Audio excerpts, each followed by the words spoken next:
ये तोड़ा ಮೇಲೆ ಒಂದು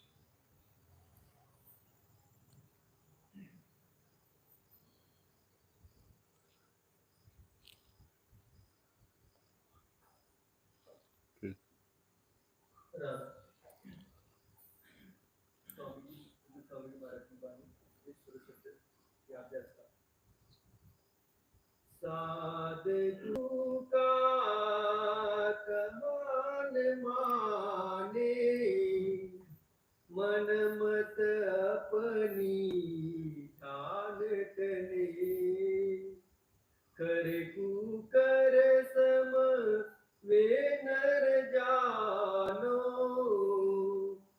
वीरता उधर बरे। तो वही ये कल की वाणी है।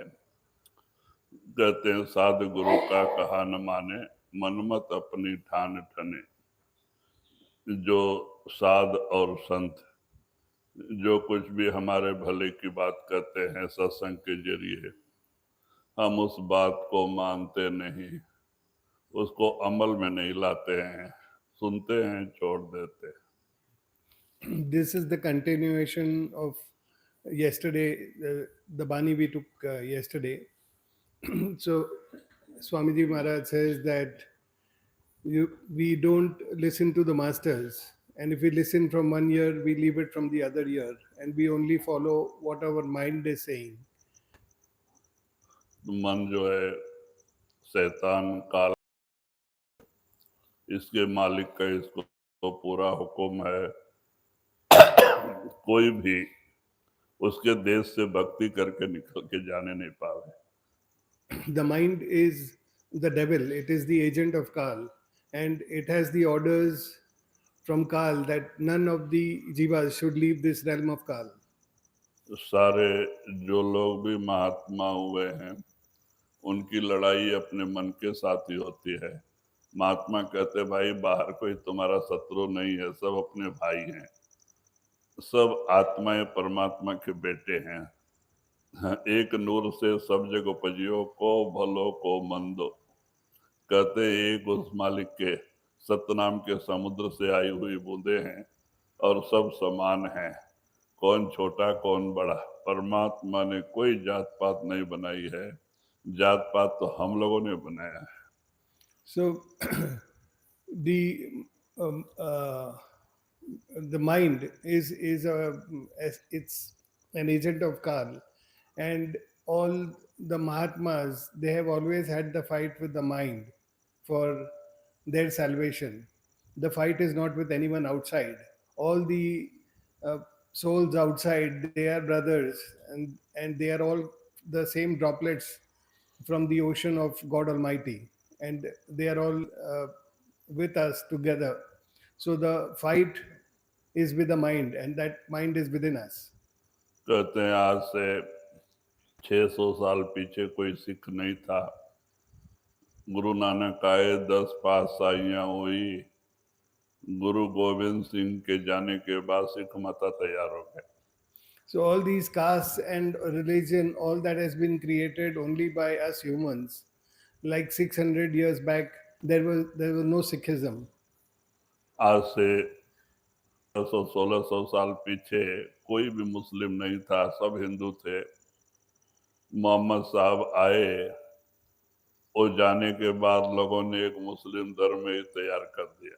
About 1500 years back, the Muslim religion appeared. Otherwise, all were Hindus before that. आज से 2500 कहते साल पीछे कोई भी क्रिश्चियन नहीं था। ईसा मसीह आए और वो जाने के बाद एक क्रिश्चियन मत ही तैयार हो गया। Christianity also appeared about 2000 plus years back, and after Jesus Christ came in this world. ऐसे ही 2.5-3 साल पहले 2.5-3 हजार साल पीछे कोई भी बौद्ध नहीं थे, बुद्ध भगवान आए और बौद्ध मता शुरू हो गया। Likewise, Buddhism appeared about 3000 years back after uh, uh, after Buddha came into this world. इसीलिए परमात्मा ने 2 ही जात बना के भेजे हैं, जो कोई परिवर्तन नहीं कर सकता, वो एक स्त्री है और एक पुरुष है। God Almighty has only created the distinction between a male and a female. Other than that, He has not made any caste or religion. तो अब यहाँ पे कास्ट के अंदर भी लड़ाइयाँ चालू है, धर्म के अंदर भी है, जाति के, और कहते हैं हम ब्राह्मण हैं, हम क्षत्रिय हैं। तो कहते हैं इस तरह से ज्यादातर लोग भ्रम में पड़ के इतना अमूल्य समय बर्बाद कर जाते हैं। So all this system of castes and these religions, these are distinctions created by our own mind in all wasteful pursuits and distinctions of this caste and religion. तो इसी तरह से हमें अपने अंदर परमात्मा ने जो बासाहत रखी है, 9 से 10वें दरवाजे में आने के लिए मन की रुकावट है, मन के साथ लड़ाई है, बड़ी लंबी लड़ाई है। कहते मन जीते जग जीत, जिसने अपने मन को बस में कर लिया उसने दुनिया के बनाने वाले को बस में कर लिया। So God Almighty has kept His kingdom within this human temple, and we have to rise within to get a right to that kingdom. And the only impediment to reach there is our mind. So if we are able to overcome the mind, then we are able to manifest God Almighty. कहते महाराष्ट्र के पठारी भाग में एक लड़का, ज्यादा उम्र तो नहीं थी, 10-11 साल का होगा, खेती में लोग काम कर रहे थे, उन्हें खाना लेके जा रहा था दोपहर का। In Maharashtra, in the Pathari region, there was a boy who was taking food in the fields. तो बाद में वहां से गुरु गोरखनाथ जी देशाटन पे निकले हुए थे, तो देखा ये लड़का कोई संस्कारी लगता है, तो उन्होंने उसको रोका। So Gorakhnath ji was also passing by. He was taking a tour of the country, and as he was passing, he felt that this boy has past impressions. So he stopped the boy. और उससे पूछते हैं, क्यों भाई, कहाँ जा रहे हो, क्या लेके जा रहे हो? तो कहते हैं महात्मा जी हमारे लोग खेती में काम कर रहे हैं, उनके लिए खाना लेके जा रहे हैं।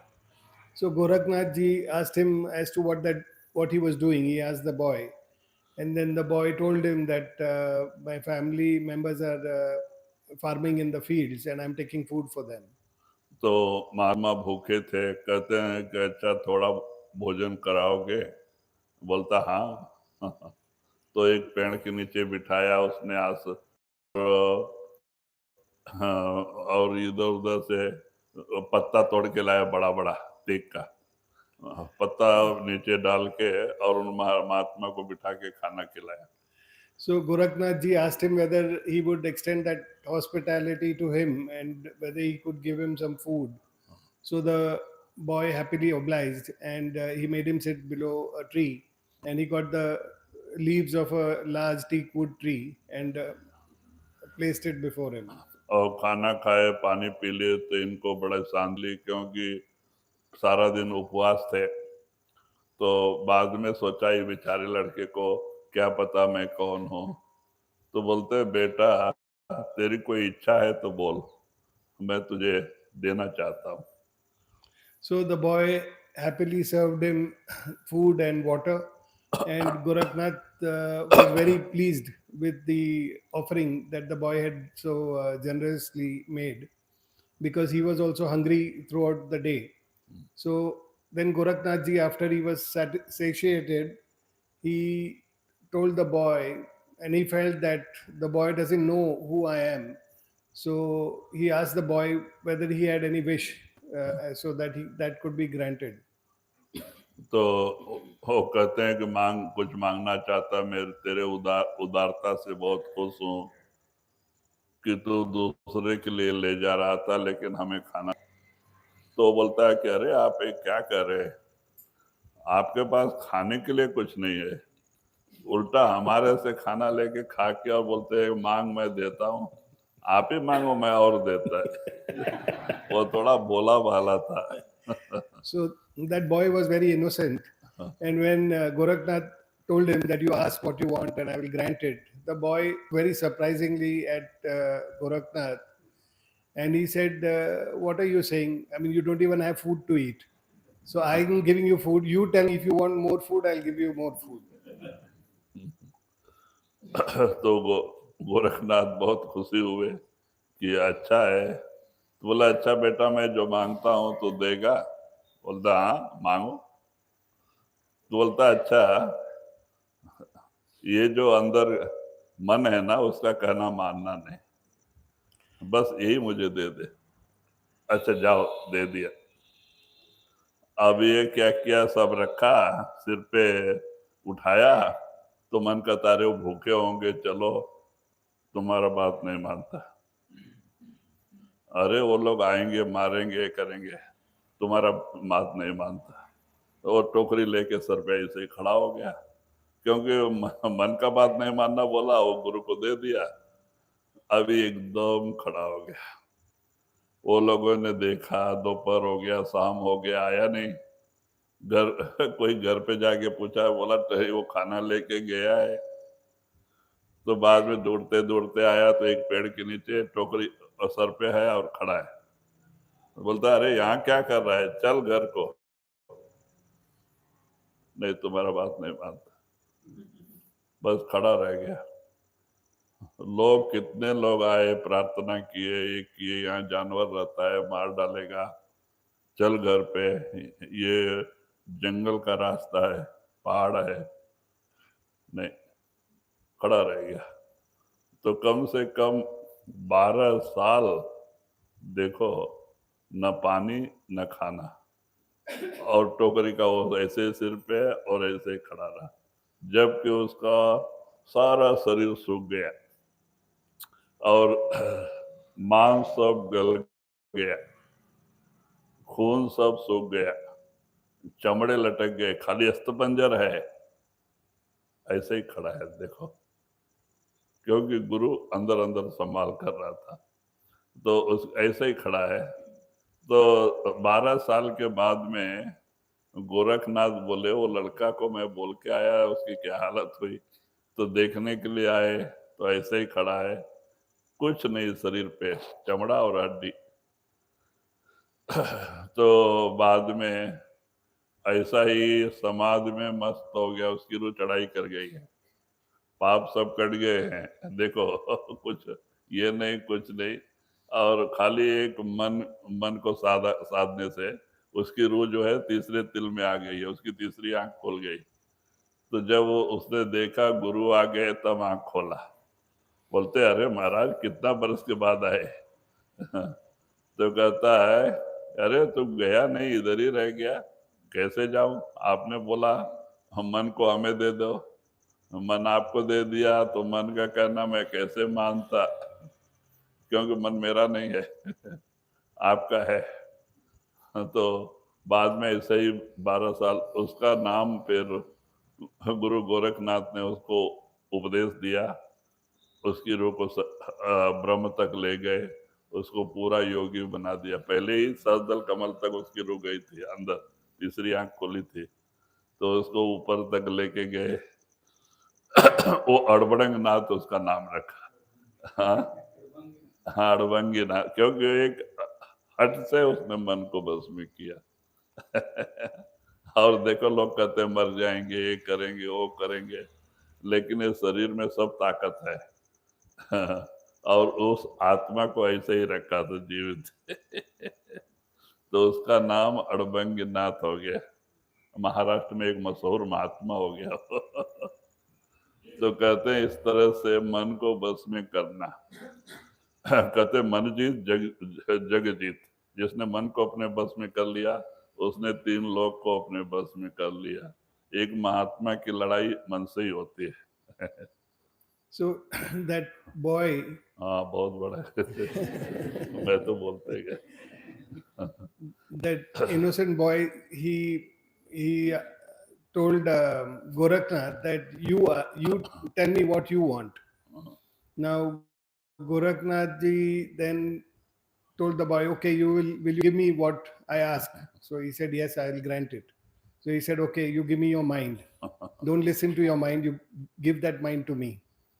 So the boy immediately agreed. He said, okay, my mind is yours from now. He said, okay.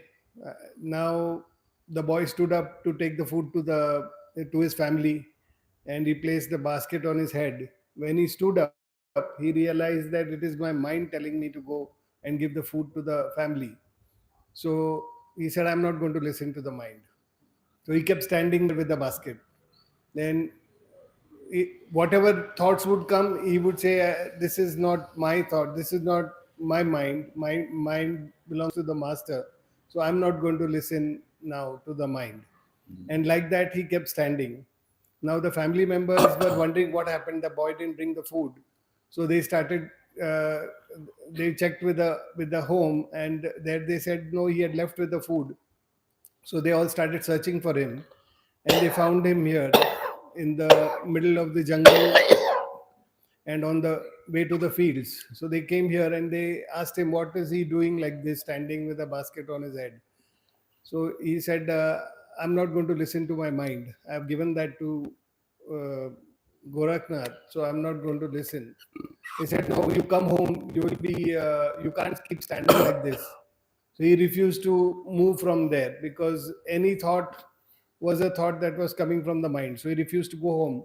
Then they told him that animals are there. This is a jungle area. There are hills here, and you will get eaten by. You cannot just stand like here like this. He said, no, I refuse to listen, and he kept standing there, and he didn't move from there. So like that, he stood there only for 12 years. He did not move. And over the years, he became very frail. He became thin.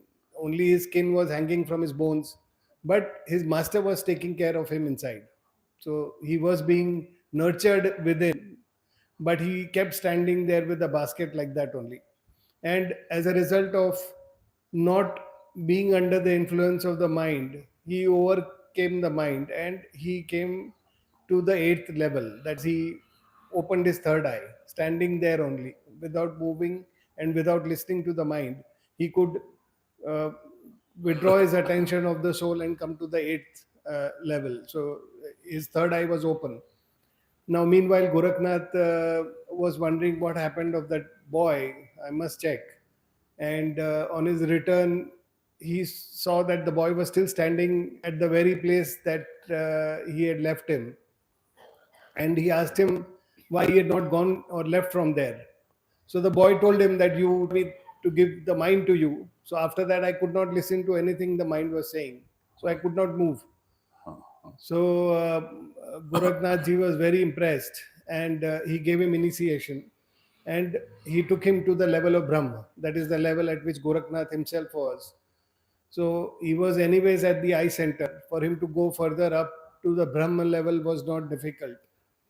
So that is how he became a very famous saint there.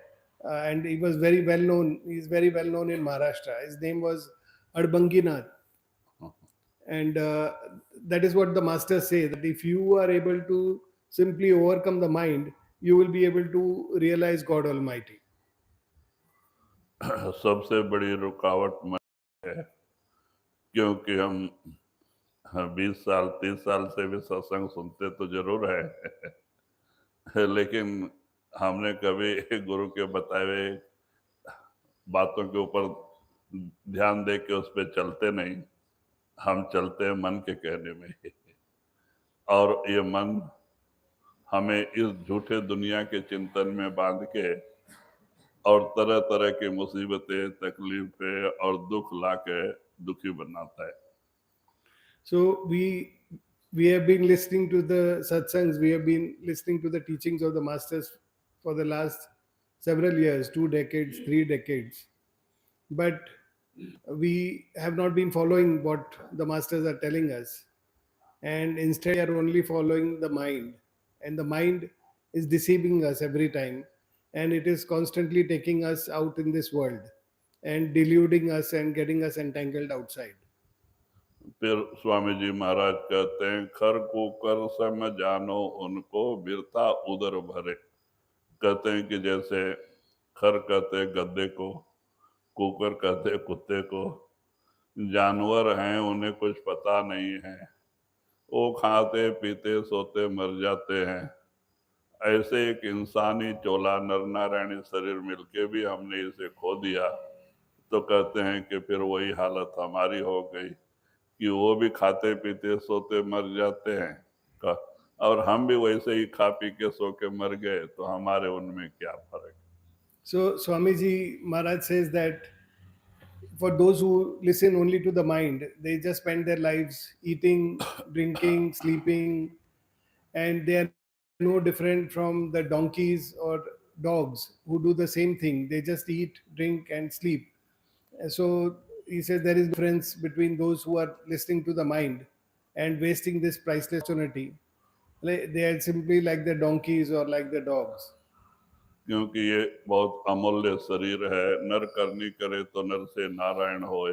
एक इंसान अगर गुरु का कहना माने, साधन करके 9 से 10वें में आ जाए, उसकी तीसरी आंख खुल जाए, तो नर ही नारायण हो जाता है, एक मानव ही महात्मा हो जाता है। ऐसी ताकत इस शरीर में है, इसको हम दमड़ी कीमत पे बहा दे रहे हैं, फेंक दे रहे हैं। This temple made by God Almighty is a path for transforming us from being a human to being God Almighty. Such is the greatness of this human form that has been given to us, but we are throwing it to the penny, and we are wasting this priceless opportunity that has been given to us. देखो, गुरुमुखों ने, महात्माओं ने, जिन लोगों ने गुरु का कहना माना, मन के साथ लड़ाई लड़ी, भजन सुमरन किया, आज वो महात्मा बने। आज उनका नाम भी अमर हो गया, उनकी आत्मा भी अमर हुई। आत्मा अमर होगी तो नाम अमर होगा। मीराबाई, रविदास, कबीर, गुरु जैसे रविदास, गुरु नानक, पलटू साहब, दादू साहब, दरिया साहब, स्वामी जी महाराज, जो भी महात्मा हो गए, उन्होंने मन के साथ लड़ाई लड़ी। स्वामी जी महाराज 6 साल की उम्र में गुरु ने नाम दिया स्वामी जी महाराज जी को, खाली 6 साल की उम्र में, और वैसे ही भजन बैठ गए। उन्होंने पढ़ाई नहीं किया, भजन किया। 18 साल एक अंधेरी कोठरी में खाली एक रोटी खा के भजन किया, 18 साल। तो बताओ क्या करने की जरूरत थी? नहीं, उनको गुरु वाक्य लग गया और वो उनके बताए हुए रास्ते पे चलने लगे। उनके काया पलट हो गई, वो महात्मा हो गए। तो कहते जो भी अंदर जाएगा, वो पिता परमात्मा ने सबके अंदर वो खजाना रखा है, वो सबको मिलेगा। If we see all the great saints, all the Mahatmas, they have all fought their mind and they have listened to what their masters have had to say. And as a result, they have been able to transform themselves and realize God Almighty. And once their soul has become immortal in connection with God Almighty, then their name also becomes immortal. So if we see all the great saints, Kabir Sahib, Ravidas ji, Sahjo Bhai, Mirabai, Mirabai, all the Nanak Sahib, all of these great saints, they've all had a fight with their mind and they have been able to overcome the mind. If we see Swamiji Maharaj, he took initiation when he was only 6 years old. And following the instructions of his master, he did meditation for 18 years in a dark room and he lived only by eating one roti. So, what was the need for him to do all this? But he was he he took the teachings of his master seriously and he followed and walked those teachings. He didn't get a formal education, but he spent his entire life in his devotion, and that is where he became a Mahatma, and that is how his name is now immortal. तो इसीलिए जिसकी आत्मा अमर होगी, उनका नाम अमर होगा। बाहर आप कितना भी अच्छा काम कर लो, बहुत कुछ दूसरे की मदद कर लो, लेकिन आपका नाम नहीं रहेगा। लेकिन भक्ति करके जाओ। देखो जिन्होंने भक्ति किया है, सतयुग में हो गए। ये विश्वामित्र, वशिष्ठ, दुर्वासा, ये सब सतयुग के लोग हैं। वो भक्ति करने से आज भी उनके लोग नाम लेते हैं। राजा हरिश्चंद्र, ये लोगों ने भक्ति किया। So if you see people who help others or who are generous or do other desirable things, they are well known, but their name is not immortalized. If we see the names which are immortal, Like if we see names even from the Satyug, the golden age, then we see the names of Vishwamitra, Vashisht, all these are हाँ, the saints of that era. But because they have been able to overcome the mind and uh, go with it, that is how their name has become immortal. So it is the devotion and the realization within that is making the saints, that makes the Mahatmas immortal. Jampur जाए बहुत पछतावे, वहाँ फिर उनकी कौन सुने। जन्म जन्म तो राशि भोगे, यहाँ शरीर फिर नाई दरे। तो वही स्वामी जी महाराज कहते हैं, ऐसे जीव तो गुरु से दूर हो गए, मन के दायरे में कर्म करते गए, यानी दुनिया भी जीव, तो कहते हैं कि बार बार 84 के जेल खाने में भटकते रहे और कर्म करके कभी नरक कभी स्वर्ग ऊपर नीचे करते रहे, क्योंकि स्वर्ग वैकुंठ कैलाश भी मुक्ति का स्थान नहीं है, वो भी भोग योनि है। थोड़ा हम तपस्या करके तपस्या के पावर जितना दिन है उतना दिन वहां रखा जाता है।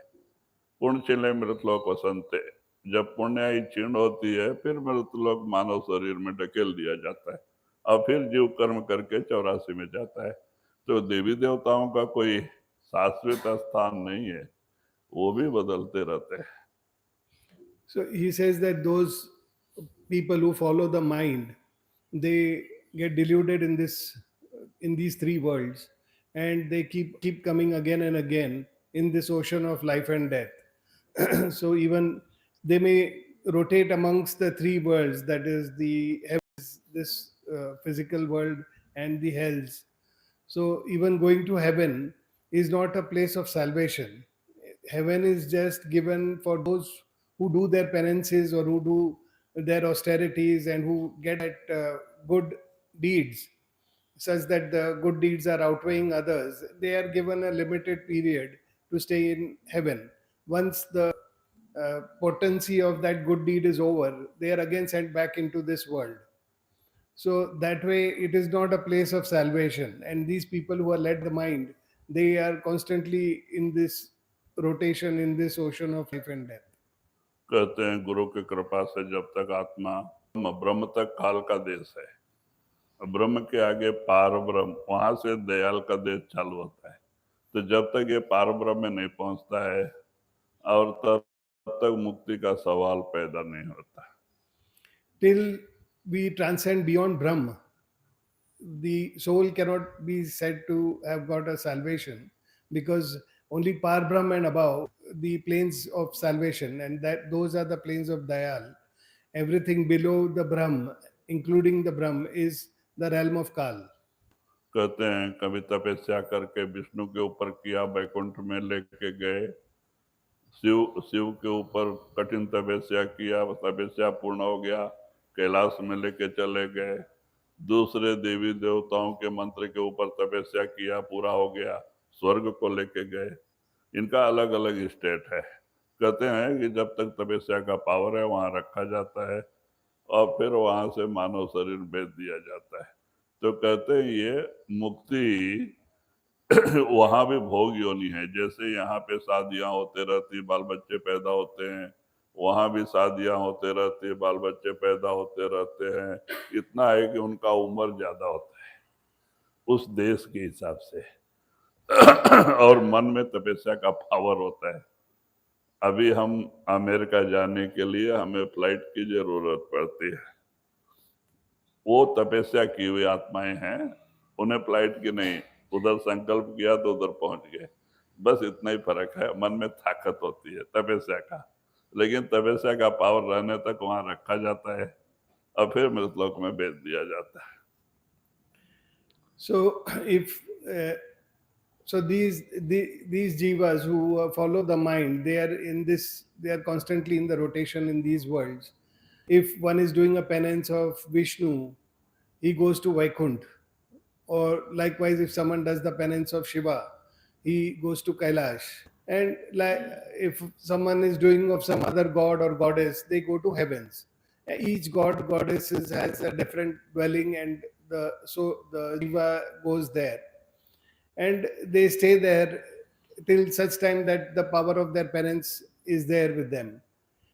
Or the cause is that in those places the lives are longer according to that plane. Those lives are longer, and but again, just like we have marriages here, there are marriages in those in the heavens also. So the conditions are similar. Only thing is that because you have the power of penance, the things become much easier. For example, if has to go to USA, now we have to buy a ticket, board a plane. But in heaven, you don't have to do that. If you just think about a place, you can appear there. So that is the power of the mind, because the mind is so strong because of the penance. It has that. Now that power is there, the people stay in those places. After that, they are again brought back into this world. तो कहते इस तरह से जीव कभी तपस्या, कभी एक कठिन साधन करके ऊपर चला जाता है, फिर कभी बुरे कर्म करके बहुत लूट पाट खचोट किसी के कहते हैं कि ये करके नरक में भी जाता है. तो ये ऊपर नीचे काल सृष्टि चलते रहता है. So once that jiva is brought into this world, again it is possible he does bad deeds in the next life, and as a result he goes down into hell. So that way the soul is going up and down between the hell, between earth and this physical world and the heavens. जन्म जन्म तो राशि भोगे, यह शरीर फिर नाही धरे, दुर्लभ देह मिलिया ऐसी कर जो बात बने. तो कहते हैं जीव अपने यही कर्म बढ़ाते जाता है, और जिसके लिए 84 में हिसाब चुकाने के लिए पेड़ पौधों के शरीर में, कीड़े मकोड़े के शरीर में, पशु पक्षी के शरीर में जाके हिसाब चुकाना पड़ता है. So here the burden of deeds is accumulated by that soul following the mind, and to redeem that he has to go in the lower life forms. So sometimes he's born as a tree, or sometimes as a insect, or sometimes as some other animal, and there he keeps redeeming these deeds. तो कहते हैं कि बार बार ये मानव शरीर का समय नहीं मिलता है, अब मिला है, ऐसा कुछ बात बने.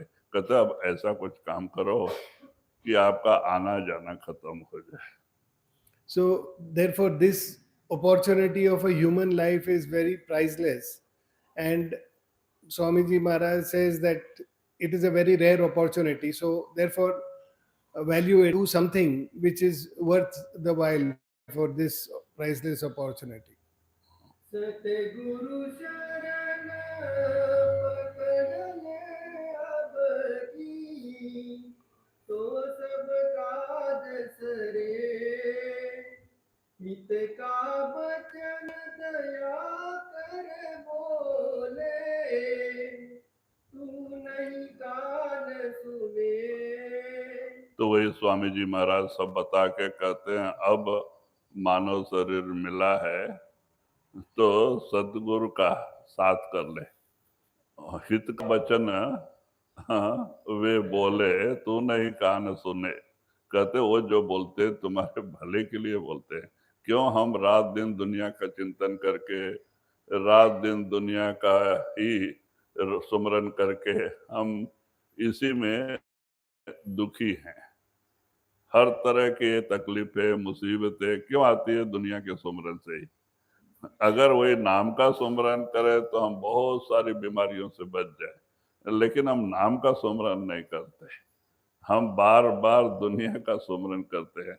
कहते हैं टेंशन करने की आदत हो गई है. अब हमारे आपके बस की तो बात है नहीं कि भाई टेंशन करने से कुछ बदल जाएगा. नहीं, जो होना वही होगा.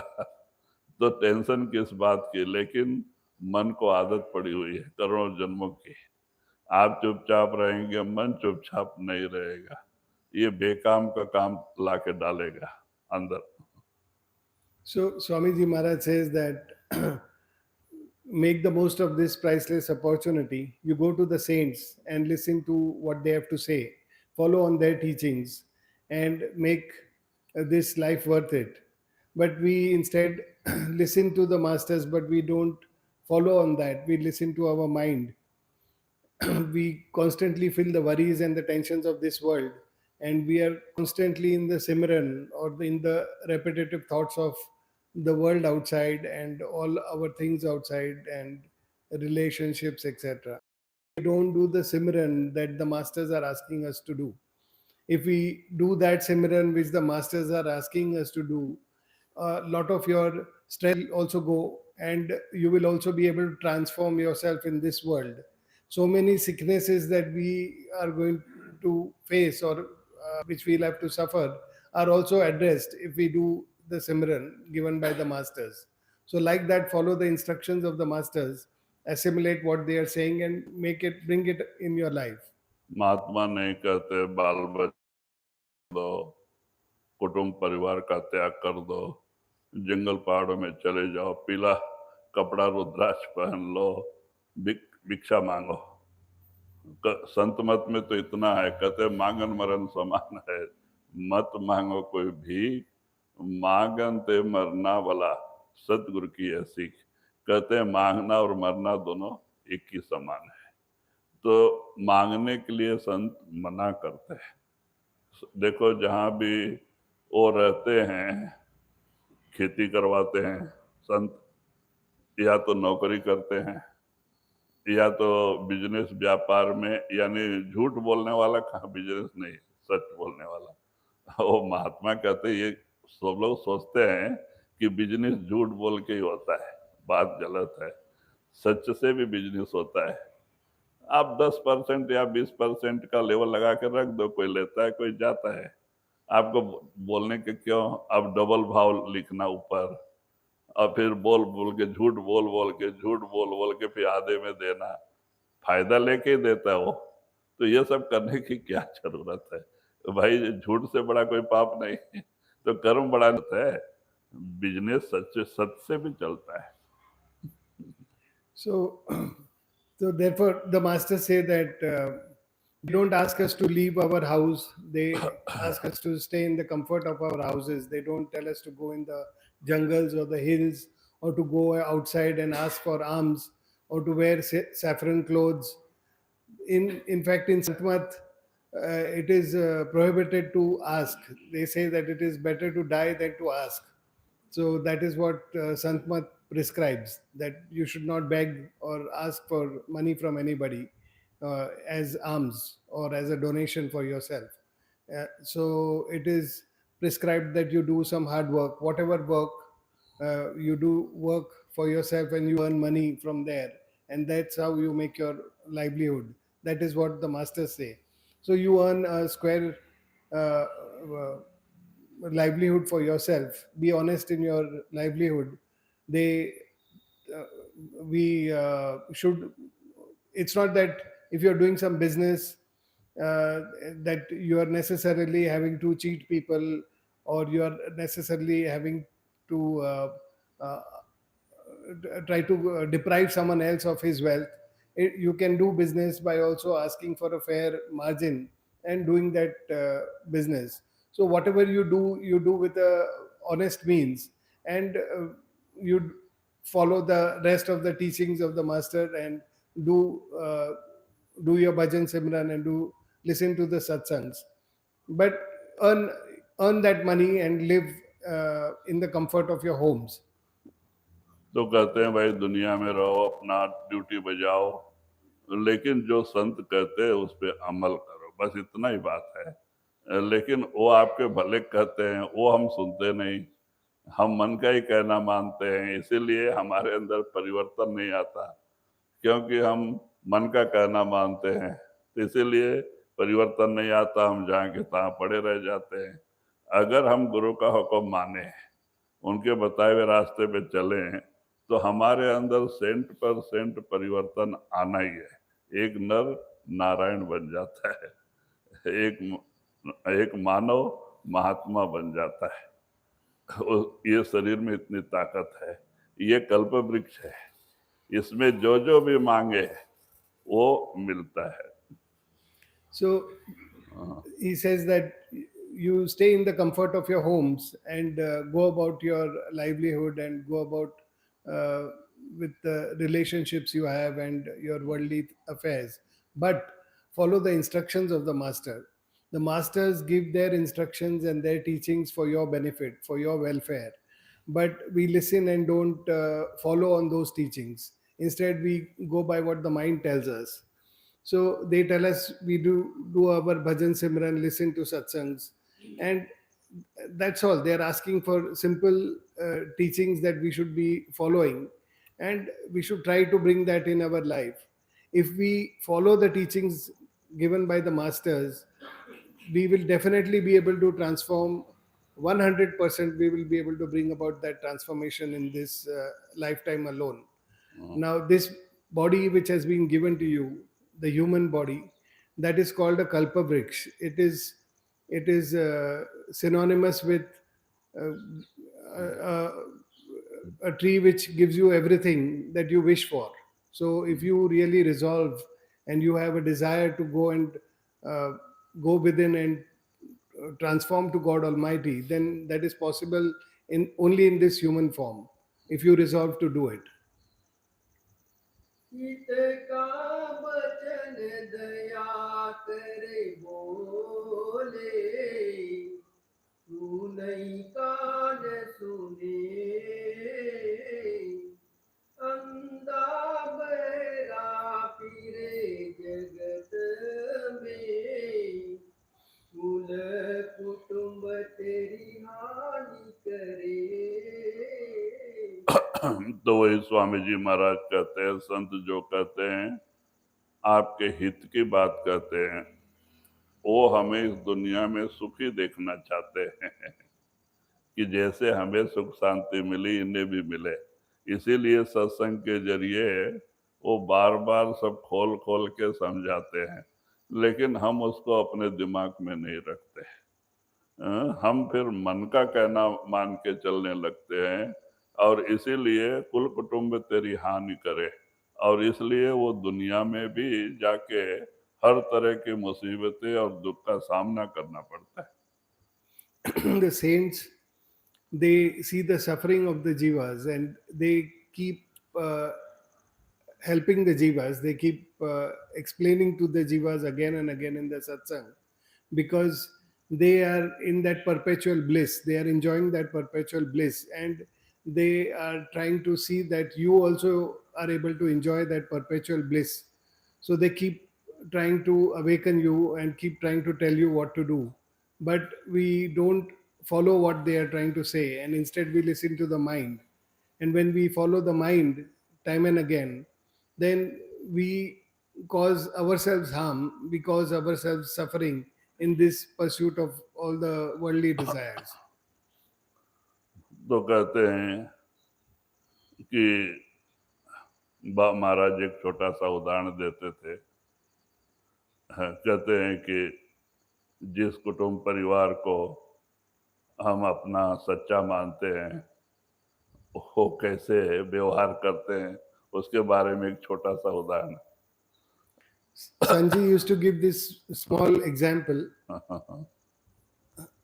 तो कहते एक बुड्ढा था और वो स्कूल माने रिटायर होके घर पे ही रहता था। धीरे धीरे उसकी 85 साल की उम्र हो गई। So there was a school master, he had retired and he was about 85 years old. तो उनका एक ही लड़का था और उन्होंने उसकी शादी करके काफी लंबा समय हो गया था। तो वो बुड्ढे ने क्या किया था कि अपना जो रिटायरमेंट का पैसा अपने पास ही रखा था। तो इसीलिए वो लड़का और बहू हर तरह की सेवा करते थे। सवेरे गर्म पानी ला के देते थे, फिर कभी कभी अच्छा नाश्ता टिफिन खाना दिनों टाइम तो लाके उसको वहां देते थे। So he had his retirement benefits, which he had kept with himself. He had one son, and he was married. So his son and his daughter-in-law uh, were taking good care of him. He had kept all the money with himself. So they were taking good care. Morning he would get hot water, breakfast. Time to time he would be given meals. So that way he was well cared for by his son and his daughter-in-law. तो कहते इस तरह से, क्योंकि धनी परिवार था और बुढ़े का जीवन अच्छी तरह से खा पी के बीता था, और इस तरह से चला, 80-85 साल हो गया, तो सोचा हमारा लड़का हमारा बहू बहुत अच्छे हैं और हमें बड़ी अच्छी तरह से देख रेख कर रहे हैं, तो कल हमारा श्वास बंद हो गया तो पैसे किस काम के। और उन्होंने विचार करके दूसरे तीसरे दिन सब बच्चे के नाम पे कर दिया, और जो भी कुछ अलमारी में पड़ा था सब उसके हाथ में दे दिया। So it was a wealthy family, and he had a good amount of wealth. So they were, I mean, his whole life he had been quite well off. And his son and daughter in law were also taking care of him.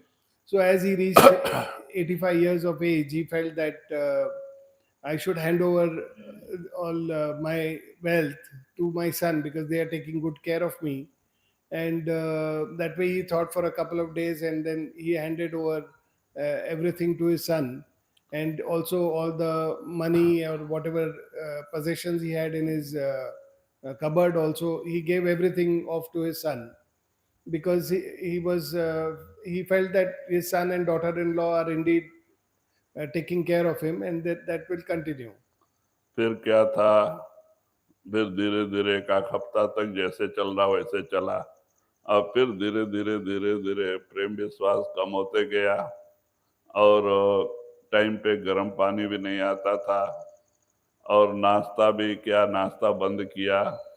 10 बजे जैसे कर्नाटका में मुद्दा देते ना, मुद्दा और चावल सांबर ला के रख देते थे सामने, और जो इडली डोसा पूरी भाजी बनता तो वो बंद हो गया। हाँ, बुढ़ा अच्छा खा पी के पला हुआ आदमी, अब ये सब देख के उसको अंदर अंदर दुख होने लगा। तो ऐसे 5-6 महीना बीता, और बुढ़ा ऐसा हो गया बेचारा, क्योंकि उसको जो चाहिए वो नहीं मिल रहा है।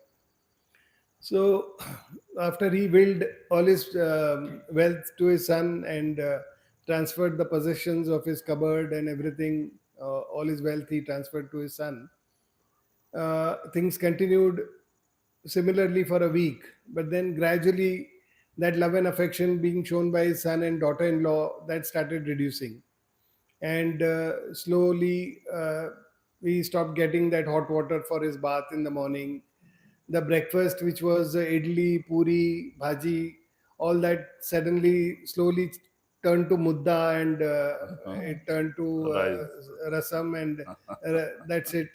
And he was otherwise a pretty well-fed person, and throughout his life he had a good life and eaten well. So he's now started feeling that he is being ignored, and he's only being given this mudda, and that too it didn't come on time. Sometimes it would come at 10 o'clock, sometimes later. So even the timings changed. So the otherwise healthy old man started becoming weak, and that way about 6 months passed.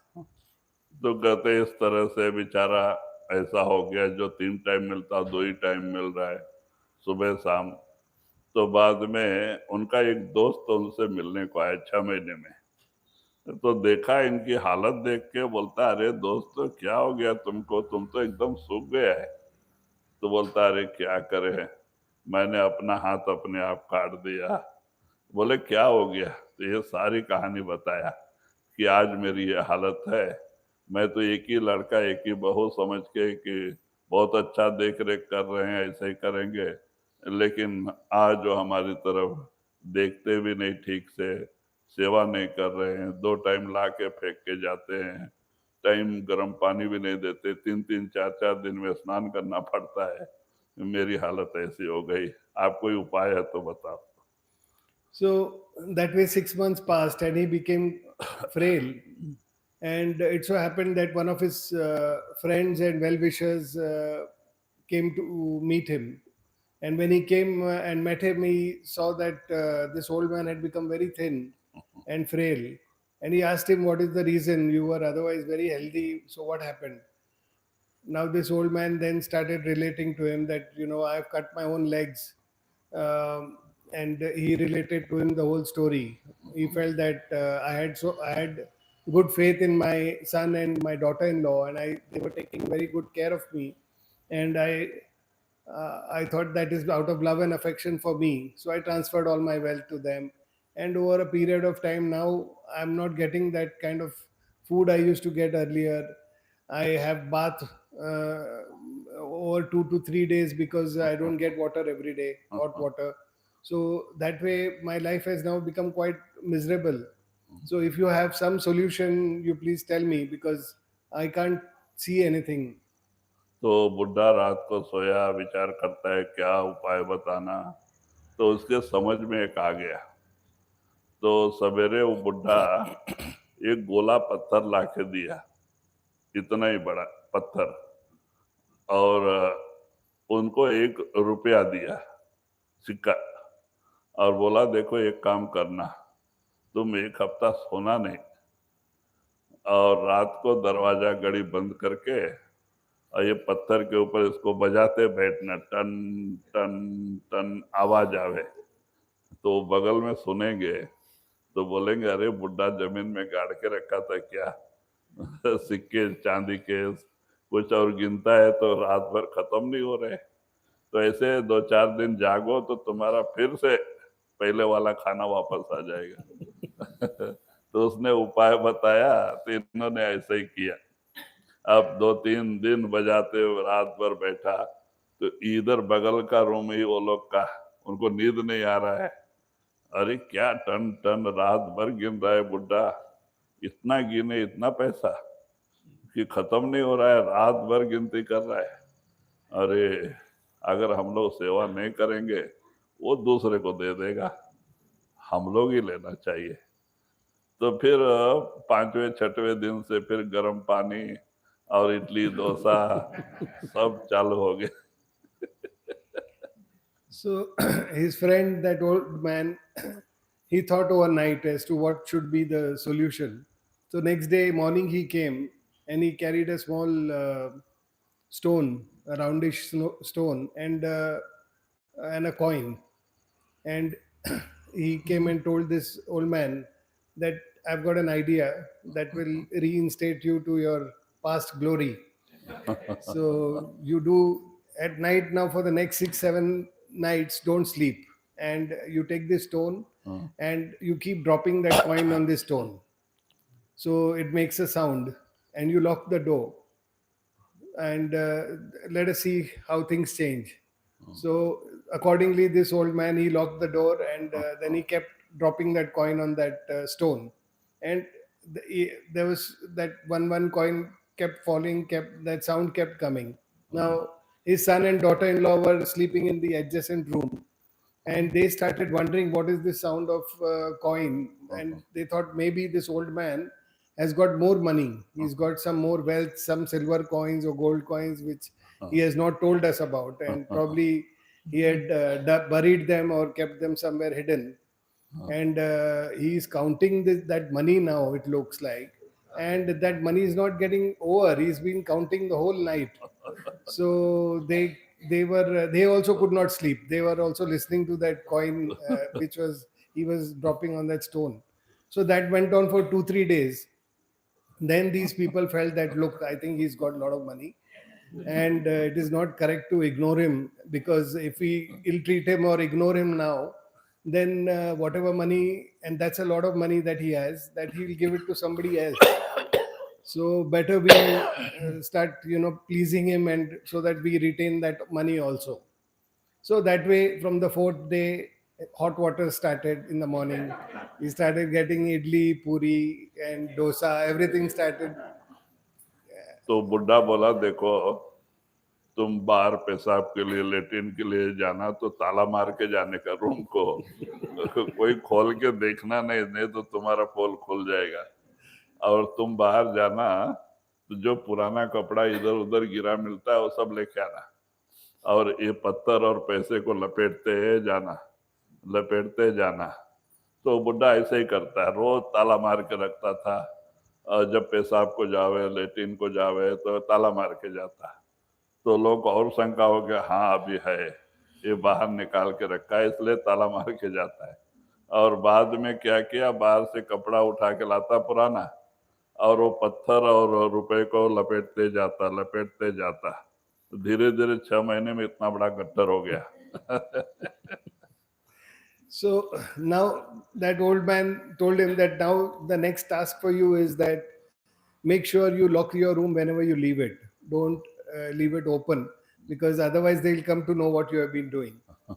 So lock the door whenever you go out, and collect rags of clothes, whatever clothes you get outside, waste clothes or rags, you bring that and keep wrapping that stone and that coin with that rag. So he did accordingly, and whenever he would go to the toilet or go outside of his room, he would lock his room carefully and go out.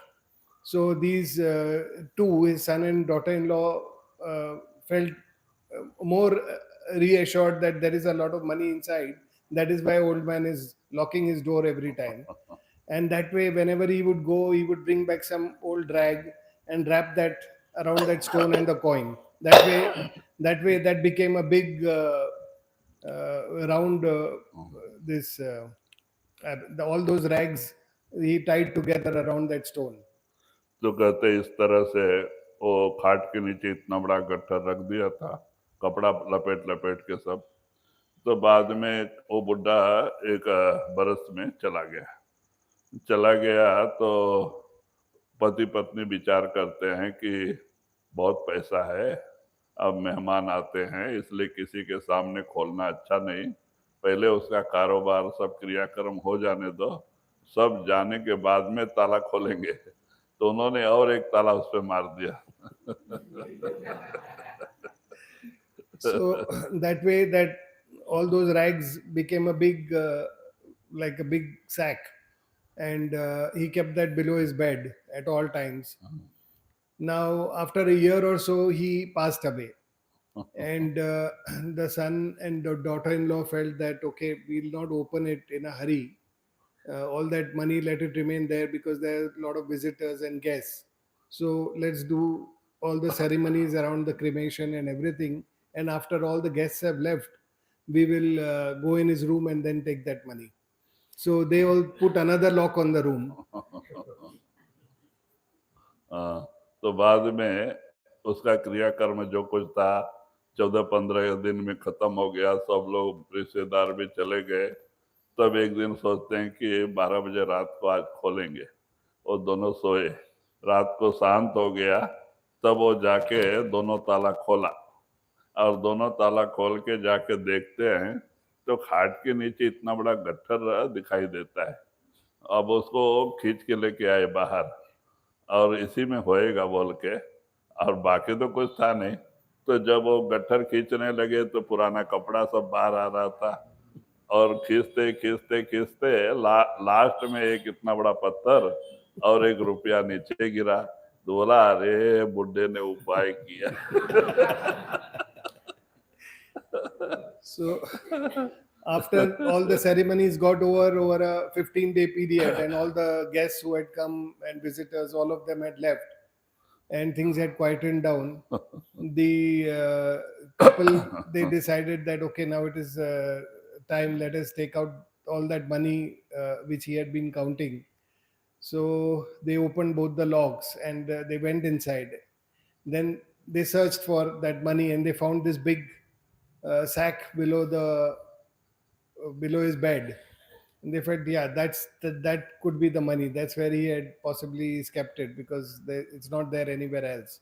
And then they started opening that sack and seeing what is there inside, and they took out all rags of clothes only. There was nothing, and finally that coin and that stone fell down. Then they realized that this old man had, he had played a fast one on them. तो बोलते हैं कि इस तरह से, इसीलिए महात्मा कहते हैं स्वार्थ के सब बंधु जगत में सुत दारा और मीत, जीव अकेला आवे जावे कोई नहीं संगीत। तो दुनिया स्वार्थी है, जब तक पैसा है, इज्जत है, सब अपने बन जाते हैं, और जिस दिन ये दो चीज ना हो तो कोई भी अपना बनता नहीं। क्यों? ये स्वार्थी है। So saints say that all the family members, the brothers and the spouse and the children, everyone has selfish interest with the person. And so long as he has money or status, everyone comes, even distant people come and they try to secure their relationship. But the moment these two things are not there, the wealth and the status, then everyone starts uh, keeping a distance from that person. So saints say that you come empty handed, you leave empty handed. And this is just like a drama that is unfolding. क्योंकि अगर कोई गुजर गया तो आपस में लोग बैठ के रोते हैं ना, घर वाले लोग। घर वाले रोते समय क्या कहते हैं, आप अच्छी तरह से सुनो तो आपको मालूम पड़ेगा। वो चला गया, उसके लिए कोई नहीं रोता है, हमारे लिए क्या करके गया, मेरा हाल क्या होगा। वो बेचारा मर भी रहा हो तो उसकी तरफ कोई ख्याल नहीं। तो ये लोग अपने लिए रोते हैं, उसके लिए कोई नहीं रोता है। So if we carefully observe when the family members are crying for a departed soul, if we carefully listen to what they are crying for, we will hear that they are saying, this person has not left anything for me, or this person has not done anything for me. What am I going to do without him? So they are crying for themselves. They are not crying for that departed soul. So nobody is bothered about that departed soul. They are all crying for the loss of their selfish interests. कर सत्संग मान ये कहना, कान आँख फिर दो खुले,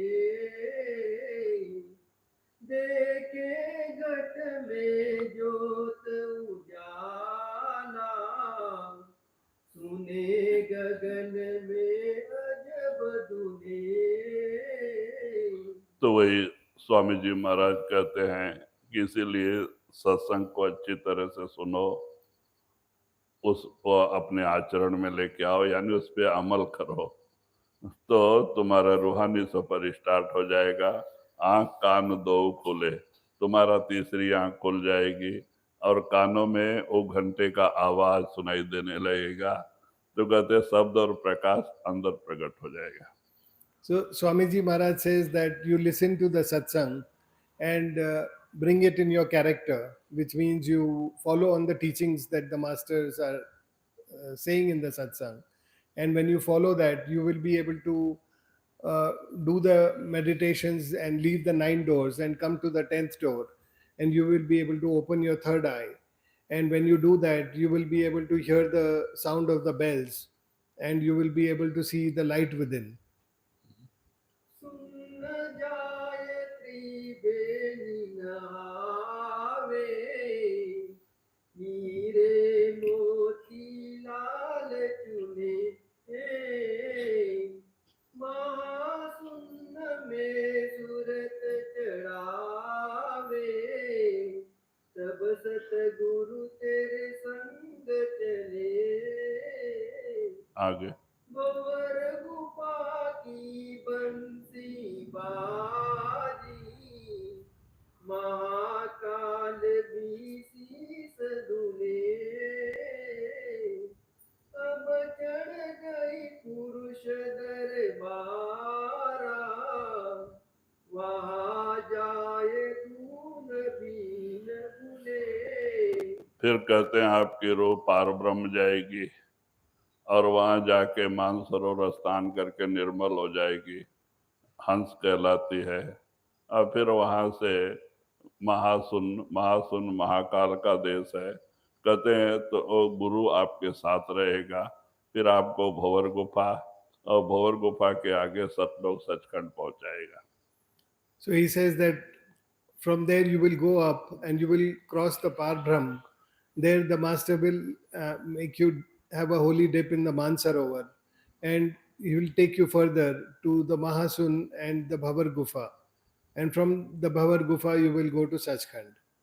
ले दूरबीन चली आगे को, अलग गम का भेद बने,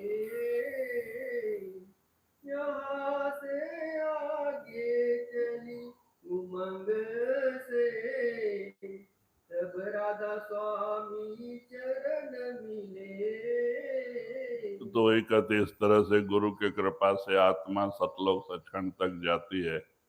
वहां कुछ दिन वास रहने के बाद में फिर सतपुरुष के कृपा से सतपुरुष अपने दया से अनामी भेज देते, अलग अगम अनामी।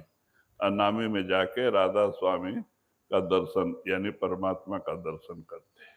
So he says that after you reach Sachkhand, you with the grace of the master, the soul is kept there for a while, and then the Satpurush takes the soul further to the three planes, Alak, Agam, and Anami. And when the soul reaches Anami, it sees the God Almighty there. यहाँ से आगे चली उमंग से, तब राधा स्वामी चरण मिले। तो वही राधा स्वामी धाम है। राधा स्वामी का चरण कह लो या धाम कह लो, वही परमात्मा का सच्चा स्थान है। So there, whether you call it Radha Swami, the lotus feet of Radha Swami, or you call it the God Almighty, so that is the place that Satpurush will take you to finally. वही लीलाधार पार गर पाया, लीला वहाँ की can बने। तो कहते हैं कि वहाँ की लीला अजब है, वो बयान से परे है। जो देखता है उसी को पता चलता है, और उसका महिमा जबान से बयान नहीं की जा सकती। ऐसे है जैसे गूंगे गुड़ खाई, गूंगे को मिठाई खिला दो, पूछो कैसा रहता है, तो जवाब देने के लिए जबान नहीं होता है, वो खुश होता है, हंसता है। So such is the place, such is uh, the Alak Agam Anami, that it is beyond description. One cannot describe or does not have enough words to describe it here. And it is like a person who cannot talk. If he is given a sweet, then he can only eat and enjoy it, but he cannot tell you what it is or how it tastes. He can only express his happiness in eating it. बस यहाँ